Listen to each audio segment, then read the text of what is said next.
حضرت ابو امامہ رضی اللہ تعالی عنہ سے مروی ہے کہ ایک آدمی نے آپ صلی اللہ علیہ وآلہ وسلم سے پوچھا، اے اللہ کے رسول صلی اللہ علیہ وآلہ وسلم، ایمان کیا ہے؟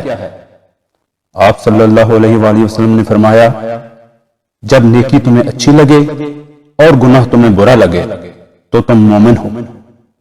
اس نے کہا، اے اللہ کے رسول صلی اللہ علیہ وآلہ وسلم، گناہ کیا ہے؟ آپ صلی اللہ علیہ وآلہ وسلم نے فرمایا، جب تمہارے سینے میں کسی چیز کے بارے میں کوئی اندیشہ یا شک ہو تو اسے چھوڑ دو۔ حضرت ابو ہریرہ رضی اللہ تعالی عنہ بیان کرتے ہیں، رسول اللہ صلی اللہ علیہ وآلہ وسلم نے فرمایا، 7 مہلک چیزوں سے اجتناب کرو۔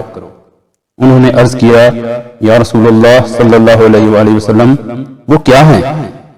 آپ صلی اللہ علیہ وآلہ وسلم نے فرمایا، 1 اللہ کے ساتھ شرک کرنا، 2 جادو کرنا، 3 جس کے قتل کرنے کو اللہ نے حرام قرار دیا ہے اسے ناحق قتل کرنا، 4 سود کھانا، 5 یتیم کا مال کھانا، 6 جنگ کے دن میدان جہاد سے پیٹھ پھیر کر فرار ہونا، اور 7 پاک دامن عورتوں پر تہمت لگانا۔